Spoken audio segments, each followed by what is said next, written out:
দর্শক শুনছিলেন মার্কেটাইল ব্যাংক সংবাদ শিরোনাম, এবারে বিস্তারিত।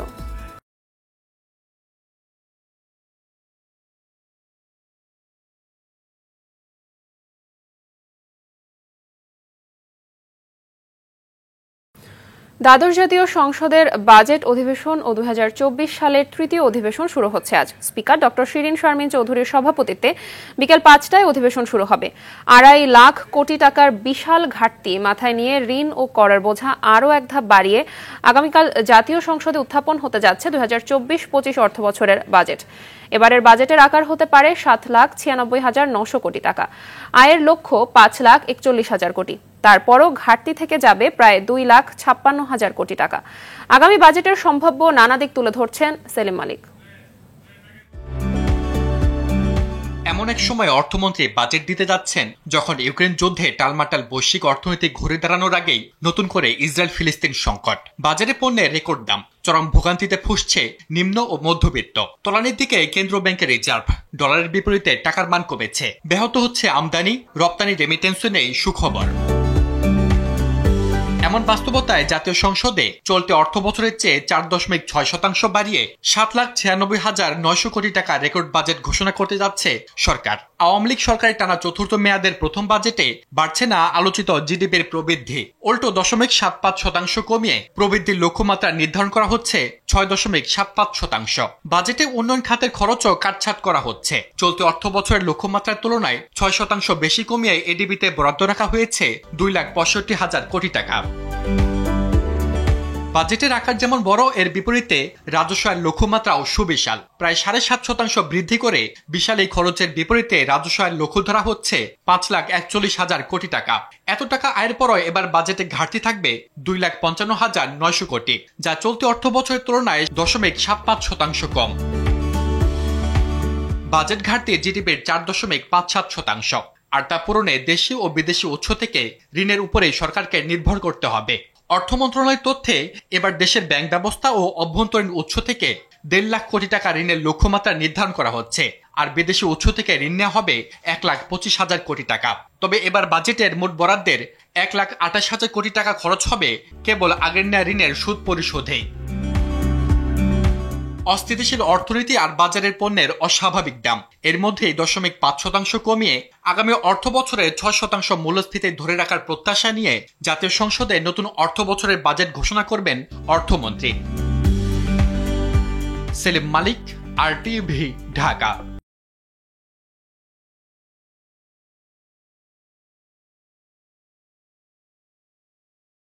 স্বাস্থ্য সেবা যেটা দোরগোড়ায় নিয়ে যাওয়ার সরকারের পরিকল্পনা, এই বাজেটে সেই দোরগোড়ায় স্বাস্থ্য সেবা যাতে সবাই পায় তার কঠিন একটি মনিটরিং ব্যবস্থা থাকা প্রয়োজন।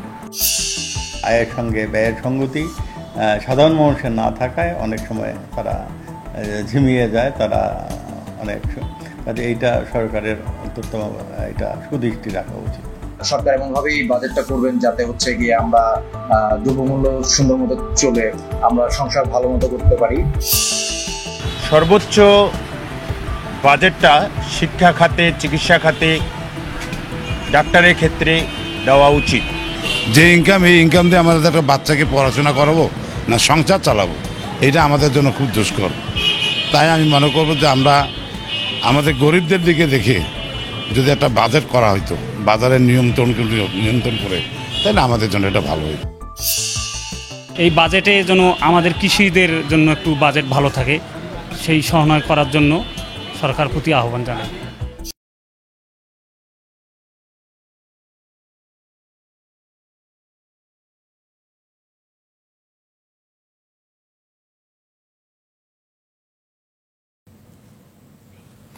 ষষ্ঠ উপজেলা পরিষদ নির্বাচনের চতুর্থ ধাপে দেশের 60টি উপজেলায় ভোট গ্রহণ চলছে। সকাল 8টা থেকে শুরু হওয়া এই ভোট গ্রহণ চলবে বিকেল 4টা পর্যন্ত। 60টির মধ্যে 6টি উপজেলায় ইলেকট্রনিক ভোটিং মেশিনে এবং বাকিগুলোতে ব্যালট পেপারে ভোট নেওয়া হচ্ছে। উপজেলাগুলোতে ভোট উপলক্ষে সাধারণ ছুটি ঘোষণা করেছে সরকার।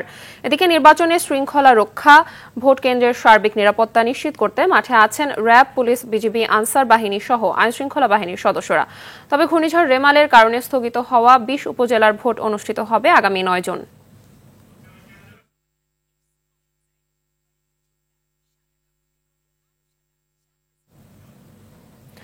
দর্শক, এ বিষয়ে বিস্তারিত জানাতে বরিশাল থেকে আমাদের সঙ্গে সরাসরি যুক্ত হচ্ছেন সহকর্মী আরিফুল ইসলাম। আরিফা, উপজেলা নির্বাচনে ভোটার উপস্থিতি কেমন দেখতে পাচ্ছেন, জানাবেন। জি মাহবুবা, ধন্যবাদ আপনাকে। আসলে আপনি যেমনটি জানতে চেয়েছেন যে সকাল 8টা থেকে কিন্তু ভোট গ্রহণ শুরু হয়েছে। আপনি জানবেন যে চতুর্থ ধাপের নির্বাচন চলছে সারা দেশের নয় বরিশালেও। তবে বরিশালে কিন্তু চতুর্থ ধাপের কাগজ কলমে থাকলেও বাস্তবিক অর্থে এটি কিন্তু তৃতীয় ধাপের নির্বাচন। তার কারণ বরিশালে ঝড় এবং জলোচ্ছ্বাসের কারণে মূলত যে তৃতীয় ধাপের নির্বাচনটি হবার কথা ছিল সেটি কিন্তু এখন 9 তারিখে নেওয়া হয়েছে, যে কারণে এখন চতুর্থ ধাপের নির্বাচনটি তৃতীয় ধাপে রূপ নিয়েছে। আমি এখন যেখানটিতে আছি এটি হচ্ছে বানারীপাড়া উপজেলা। বানারীপাড়া, উজিরপুর এবং বাবুগঞ্জ, এই 3টি উপজেলায় কিন্তু একযোগে নির্বাচন অনুষ্ঠিত হচ্ছে। আপনি জানবেন যে এই প্রতিটি উপজেলায় কিন্তু এখানে কঠোর নিরাপত্তার মধ্য থেকেই কিন্তু নির্বাচন অনুষ্ঠিত হচ্ছে। সকাল 8টা থেকে ভোট গ্রহণ শুরু হয়েছে। আমরা ইতিমধ্যে কথা বলেছিলাম বরিশালের যে রিটার্নিং কর্মকর্তা জনাব ওয়াহিদুজ্জামান মুন্সির সাথে। তিনি কিন্তু আমাদেরকে জানিয়েছেন যে মূলত ভোট কিন্তু গ্রহণ শুরু হয়েছে এবং নিরবিচ্ছিন্ন ভোট করার লক্ষ্যে সকল ধরনের প্রস্তুতি তারা ইতিমধ্যে গ্রহণ করেছে। একটু তথ্য আপনাকে জানিয়ে রাখি, বানুরিয়াপাড়ায় কিন্তু প্রায় এখানে 13 জন প্রার্থী তাদের ভোটাধিকার প্রয়োগ করছেন। এখানে 1,42,360 জন ভোটার। পাশাপাশি উজিরপুর উপজেলা, এই উপজেলায় 9 জন এখানের প্রার্থী তারা এখানে প্রতিদ্বন্দ্বিতা করছেন। এখানে ভোটার হচ্ছে 2,22,257 জন। পাশাপাশি বাবুগঞ্জ উপজেলায় এখানে 7 জন প্রার্থী তারা প্রতিদ্বন্দ্বিতা করছেন। এখানে ভোটার 1,41,951 জন। সুতরাং আপনাকে বোঝাতে চাচ্ছি যে ভোটারের কিন্তু অনেক, তবে আসলে এটা কত ভাগ ভোটার উপস্থিত হবে সেটাই এখন দেখবার পালা। তার কারণ আপনাকে একটু জানিয়ে রাখি, এর আগে প্রথম ধাপের নির্বাচন বরিশাল এবং দ্বিতীয় ধাপের নির্বাচন যে মুলাদি এবং হিজলায় অনুষ্ঠিত হয়েছিল সেখানে কিন্তু ভোটার সংখ্যা কিন্তু অনেক অংশই অর্থাৎ 50 ভাগের নিচে আমরা লক্ষ্য করেছি। তবে আবহাওয়া কিন্তু অনুকূলে রয়েছে। আমরা সকাল থেকেই এই প্রতিটি কেন্দ্রগুলোতে ঘোরার চেষ্টা করেছি। আবহাওয়া যেহেতু অনুকূলে, আসলে এখন তারাও ভাবছেন যেহেতু গ্রাম্য অঞ্চল, এখানে যদি 40% উপরে ভোটার উপস্থিতি তারা আশা করছেন। তবে এখন পর্যন্ত সবশেষ তথ্য যেটি, কোনো অপ্রীতিকর ঘটনা এখানে নেই। আমরা টহল দিতে দেখেছি বিজিবিকে, ম্যাজিস্ট্রেট এবং জুডিশিয়াল ম্যাজিস্ট্রেটও আসলে মাঠে রয়েছে, তারাও সার্বিক প্রস্তুতি গ্রহণ করছে। কোনো ধরনের অপ্রীতিকর ঘটনা ঘটলে তারা দ্রুত যেন ব্যবস্থা গ্রহণ করতে পারে। এই ছিল মাহবুবা, বরিশাল থেকে আমার কাছে নির্বাচনী সকল তথ্য। ধন্যবাদ আপনাকে। চতুর্থ ধাপে 7টি উপজেলা পরিষদ নির্বাচনের বিষয়ে জানাতে রংপুর থেকে এবারে আমাদের সঙ্গে যুক্ত হচ্ছেন সহকর্মী জাহাঙ্গীর আলম বাদল। নির্বাচনের সার্বিক পরিস্থিতি কেমন দেখতে পাচ্ছেন, জানাবেন। আর ভোটার উপস্থিতি আসলে কেমন? মাহবুবা, চতুর্থ উপজেলা পরিষদ নির্বাচনে আমরা দেখেছি রংপুরের 2 উপজেলায় আজকে অনুষ্ঠিত হচ্ছে নির্বাচন। ইতিমধ্যে নির্বাচনী সকল প্রস্তুতি কিন্তু সম্পন্ন করেছে নির্বাচন কমিশন। আমরা ইতিমধ্যে দেখেছি যে এই নির্বাচনকে ঘিরে কেউ যাতে কোনো অপ্রীতিকর ঘটনা না ঘটাতে পারে সেজন্য তৎপর রয়েছেন প্রশাসনের পক্ষ থেকে। আমরা ইতিমধ্যে দেখেছি র্যাব, পুলিশ তারা কিন্তু মাঠে টহল দিচ্ছেন। আমরা দেখেছি যে সকাল 8টা থেকে ভোট গ্রহণ শুরু হয়েছে, বিকেল 4টা পর্যন্ত একটানা ভোট গ্রহণ চলবে। ইতিমধ্যে আমরা দেখেছি সকাল থেকে আসলে প্রতিটা কেন্দ্রেই ভোটার উপস্থিতি অনেক কম এবং স্থানীয়রা বলছেন যে হয়তো বেলা বাড়ার সাথে সাথে ভোটার উপস্থিতি অনেক বাড়বে।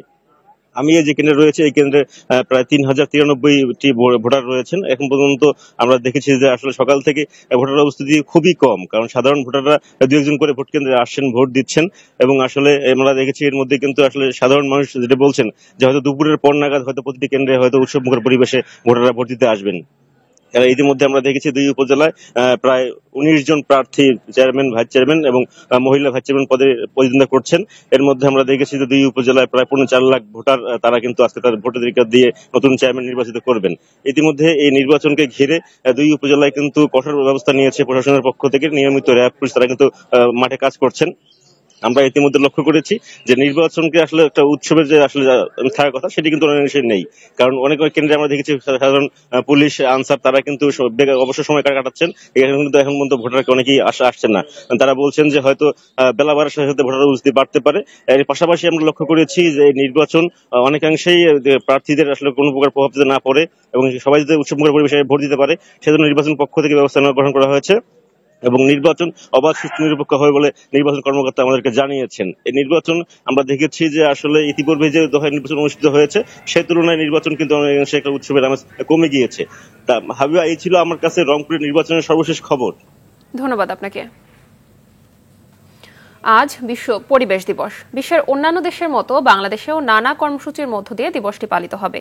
এবারের প্রতিপাদ্য হল করব ভূমি পুনরুদ্ধার, রুখব মরুময়তা।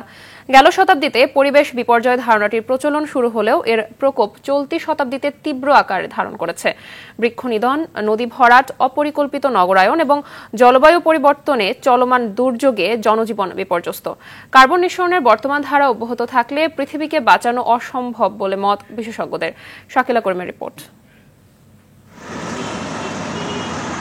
চলতি বছরের এপ্রিল মাস জুড়ে তীব্র তাপ প্রবাহে পুড়েছে পুরো দেশ। জলবায়ু পরিবর্তনের প্রভাবে আবহাওয়ার এমন বিরূপ আচরণ ভেঙেছে অতীতের সব রেকর্ড। জনজীবনে দেখা দেয় হাঁসফাঁস অবস্থা। জলবায়ু বিশ্লেষকরা বলছেন, ঘনবসতির এই অঞ্চলে গড়ে উঠেছে অপরিকল্পিত বাণিজ্যিক স্থাপনা, আবাসিক ভবনের কারণে কমছে গাছপালার সংখ্যা। পাশাপাশি ঢাকার পাশে শত শত ইটভাটার ক্ষতিকর ধোঁয়া, অতিরিক্ত যানবাহন থেকে নিঃসরিত তাপ, অফিস আদালতে ব্যবহৃত এসির গরম বাতাস, সব মিলিয়ে নগরী পরিণত হয়েছে তাপকুণ্ডে।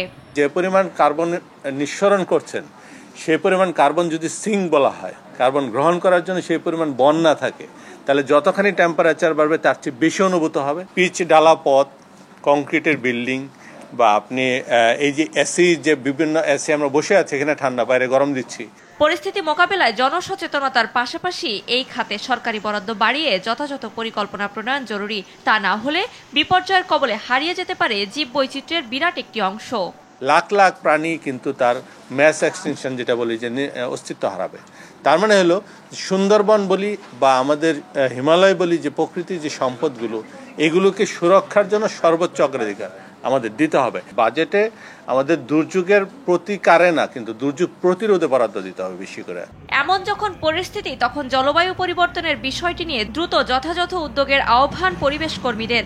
হাজারীবাগের ট্যানারি সরিয়ে নেওয়ায় খালি হওয়া 25 একর জায়গায় সবুজায়নের পরামর্শ তাদের। ট্যানারি উঠে গেল, চামড়া শিল্পকে আমরা ভিন্ন জায়গায় নিয়ে গেলাম। সেই জায়গাটা এখন কি হবে? সেখানে বিল্ডিং বানাবেন? 25 একর জায়গা, সেখানে আমরা সবুজে আচ্ছাদিত করতে পারি। আপনি ঢাকার মাঝখানে একটা 25 একরের মতো জায়গা, ঢাকা শহরের মাঝখানে আপনি একটি বন পাবেন, যেখানে আমার যে বাচ্চাটি, আপনার যে বাচ্চাটি, আমাদের নতুন প্রজন্ম যে সে হেসে খেলে বড় হতে পারবে, যে পাখি ঢাকা থেকে হারাচ্ছিল সে তার আবাস ফিরে পাবে। করব ভূমি পুনরুদ্ধার, রুখব মরুময়তা, অর্জন করতে হবে মোদের খরা সহনশীলতা। এই প্রতিপাদ্যে এবার পালিত হচ্ছে বিশ্ব পরিবেশ দিবস। পরিবেশ সুরক্ষায় দ্রুত সরকারের বাস্তব পদক্ষেপ দেখতে চান বিশেষজ্ঞরা।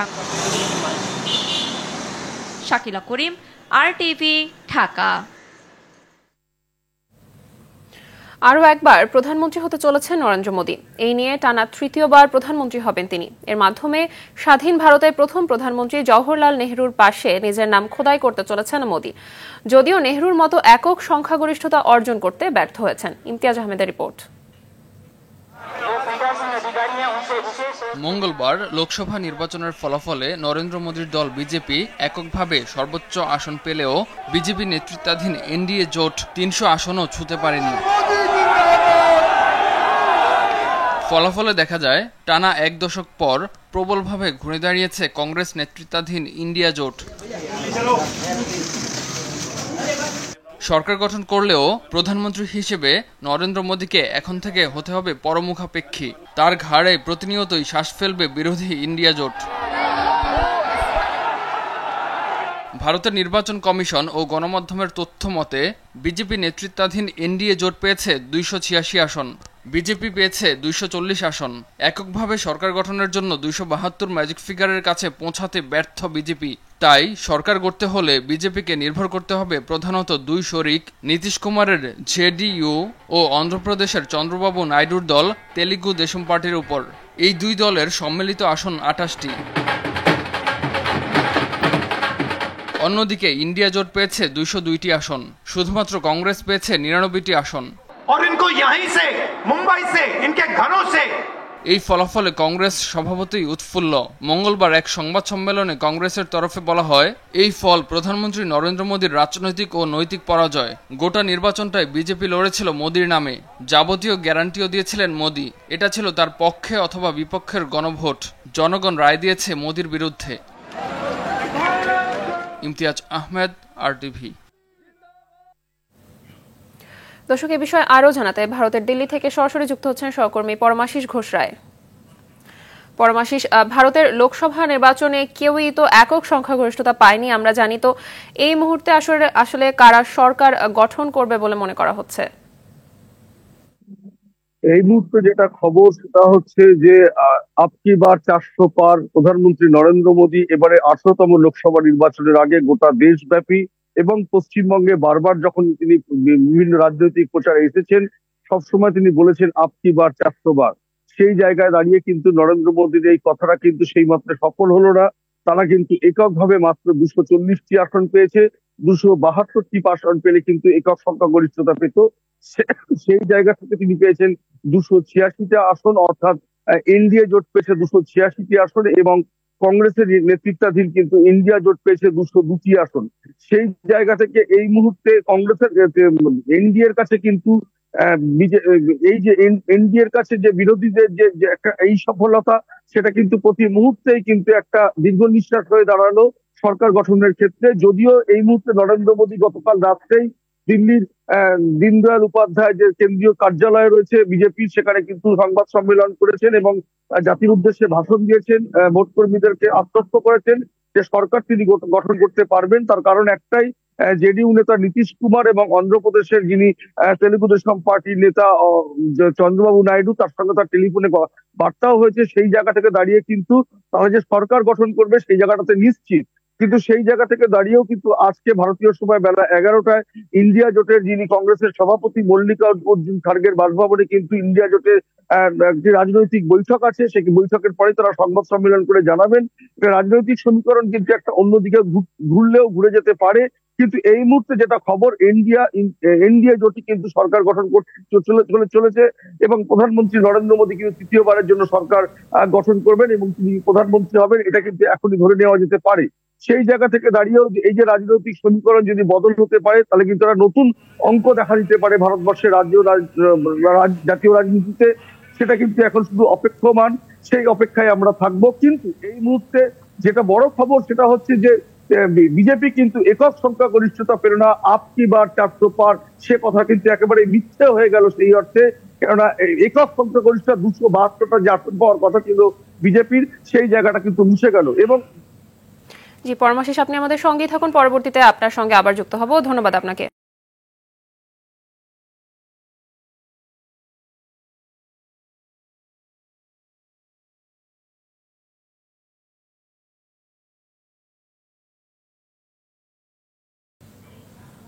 টি-20 বিশ্বকাপের খবর। বিশ্বকাপ মিশনে রাত 8:30টায় নিজেদের প্রথম ম্যাচে আয়ারল্যান্ডের বিপক্ষে মাঠে নামবে ফেভারিট ভারত। নিউ ইয়র্কের নাসাউ কাউন্টি স্টেডিয়ামে দিনের একমাত্র ম্যাচটি অনুষ্ঠিত হবে। এই ম্যাচটি প্রস্তুতি ম্যাচে বাংলাদেশকে 60 রানে হারিয়েছিল রোহিত শর্মার দল। ফলে ফুরফুরা মেজাজে আইরিশদের বিপক্ষে মাঠে নামবে দলটি। এদিকে প্রস্তুতি ম্যাচে শ্রীলঙ্কার কাছে 41 রানের পরাজয় মানতে হয়েছিল আয়ারল্যান্ডকে। টি-20তে এর আগে দুই দলের স্বাদ দেখায় 7টিতেই জয় পেয়েছে ভারত।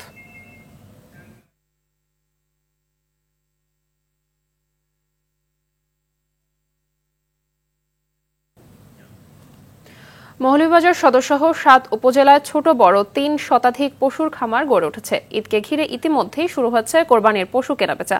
প্রাকৃতিক উপায়ে বড় করা এসব গবাদি পশুর ভালো দাম পাওয়ার আশা করছেন খামার মালিকরা। মৌলভীবাজার থেকে স্টাফ রিপোর্টার চৌধুরী ভাস্কর হোমের রিপোর্ট, জানাচ্ছেন নাদিরা সুলতানা। প্রতিদিনই মৌলভীবাজারের খামারগুলোতে উকি দিচ্ছেন ক্রেতারা। স্বাদ ও সাধ্যের মধ্যে পশু কিনে অনেকেই খামারে রেখে যাচ্ছেন। বাড়তি লাভের আশায় পশুর যত্ন লালন পালনে ব্যস্ত সময় পার করছেন খামারিরা। বাজারে গোখাদ্যের দাম বেড়ে যাওয়ায় লাভ নিয়ে শঙ্কার কথা জানান তারা। অবশ্য 10টা গরু পালছিলাম, এবার খরচপাতির দাম বেশি লেগে উলানি যায় না। আর আমার এখানে 100-র উপরে গরু আছে, গত বছর থেকে এবার একটু কম।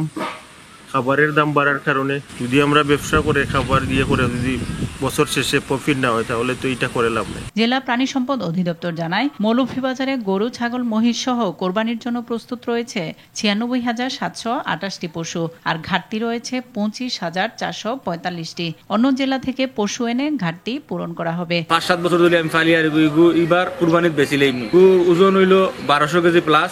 ঔষধ পাতির দাম থাকার কারণে একটু লস আছি। আর আপনারা একটু পশু হাসপাতালে যারা ডাক্তার আছে, সরকারি ডাক্তাররা যদি আমাদেরকে একটু হেল্প করতো তাহলে একটু লাভবান হইতাম। এদিকে পশুপালনে খামারিদের সহযোগিতার কথা জানান জেলা প্রাণী সম্পদ কর্মকর্তা। মৌলভীবাজার জেলার 7টি উপজেলায় গরু হৃষ্টপুষ্টকরণ কার্যক্রম চলমান আছে এবং আমরা খামারিদের পরামর্শ প্রদান করছি দেশি পশু দিয়ে কোরবানির চাহিদা মেটায় খামারিরা লাভবান হচ্ছেন। নাদিরা সুলতানা, RTV। ক্রেতা বিক্রেতাদের সমাগমে জমে উঠেছে রাজশাহীর বৃহত্তম বানেশ্বর আমের হাট। তবে গেল বছরের তুলনায় এবার ফলন কম হওয়ায় আমের দাম বেড়েছে দ্বিগুণ। এতে রসালো এই ফলের স্বাদ থেকে বঞ্চিত হচ্ছেন অনেকেই। পাইকাররা বলছেন, হাটে আমের দাম বেশি হওয়ায় ক্ষতির আশঙ্কা করছেন তারা। রাজশাহী থেকে মুস্তাফিজ রকির পাঠানো তথ্যছবিতে সৈয়দা সামিয়া তামান্নার রিপোর্ট। রাজশাহীর বৃহত্তম বানেশ্বর আমের হাট। ফলের মৌসুমে ক্রেতা বিক্রেতার পদচারণায় জমে উঠেছে এ বাজার। জেলার সবচেয়ে বড় এই হাটে নানা জাতের আমের পসরা সাজিয়ে বসেন বিক্রেতারা। তবে বিরূপ আবহাওয়ায় এবার ফলন কম হয় মৌসুমের শুরু থেকেই দাম ঊর্ধ্বমুখী। গেল বছর প্রতিমন গোপাল ভোগ 1500 থেকে 1600 টাকায় বিক্রি হলেও এবছর তা মিলছে 2400 থেকে 3200 টাকায়। দাম বেশি হয় ক্রেতা সংকটে ভুগছেন বিক্রেতারা। চাহিদা বাড়তেছে, সঙ্গে দামও তো তুলনামূলক অনেক বেশি। সব পাইকারের আসি মাল নিচ্ছে এবং খরচা বিক্রি ভালো। মোটামুটি 500 গাছ থাকলে খুব জোরে 100 গাছে আম আছে, এর জন্য এবার আম একটু কম। হিমসাগর বিক্রি হচ্ছে ভাই আপনার 2800 থেকে 3000 টাকা এমন। গোপাল বিক্রি হচ্ছে 3200 3300 আপনার 2800। এবার আসলে আমের বাজারে আগুন বলা চলে। একদমই আমের বাজার দ্বিগুণ হওয়ার প্রধান কারণ উৎপাদন কম। রাজশাহীতে এবার একদমই আমের উৎপাদন কম। দাম বেশি হওয়ায় দুশ্চিন্তায় পড়েছেন ঢাকা সহ সারা দেশ থেকে আসা আমের ব্যাপারীরা। 5 বছরের তুলনায় এবার বাজারে আমের ব্যাপক স্বল্পতা রয়েছে, পাশাপাশি রেট অনেক হাই। যেটা আমরা মানে ধরে আসছি 2500-2200 টাকা মন, সেটা বাজারে এসে দেখতেছি 3000 3200 টাকা। হিমসাগর আম গেছে এবার কিনছিলাম 1700 1800 2000, এইবার প্রথমে 2800 3000 3400 3500। গোপাল ভোগ মনে করেন কিনছিলাম 1200, এই বছর 2000 2400 2800 পর্যন্ত গোপাল ভোগ। এবছর বানেশ্বর সরকারি কলেজ মাঠে হাট বসানোর অনুমতি না মেলায় ঢাকা রাজশাহী মহাসড়কে আম বেচা কেনা চলছে। অনেক সময় কলেজে আমরা স্পেসটা আমরা ব্যবহার করতাম, এবার হয়তো পাই নাই। এই জায়গাটা আসলে বাংলাদেশের এমন কোনো জেলা নাই যে তারা আসে নাম কিনতে।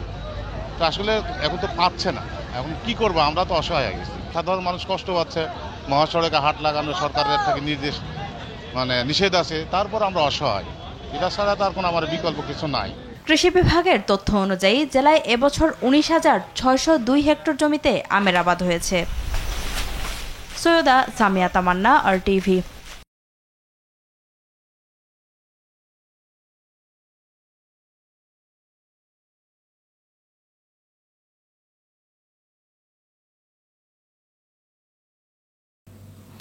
নির্বিচারভাবে গাজার বেসামরিক মানুষদের উপর হামলা চালিয়ে যাচ্ছে ইসরায়েল। ফিলিস্তিনের অবরুদ্ধ উপত্যকার 2টি শরণার্থী শিবিরে ইসরায়েলি হামলায় নিহত হয়েছে অন্তত 15 ফিলিস্তিনি, আহত হয়েছেন আরও বহু মানুষ।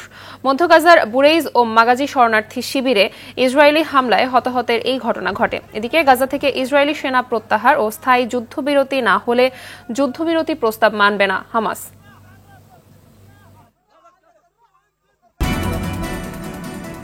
সকালে সংবাদ এ পর্যন্তই। সবশেষ সংবাদ জানতে যে কোনো মোবাইল ফোন থেকে 24141 নম্বরে ডায়াল করুন। মধ্যাহ্নের সংবাদ 12টায় দেখার আমন্ত্রণ রইল। ধন্যবাদ সবাইকে।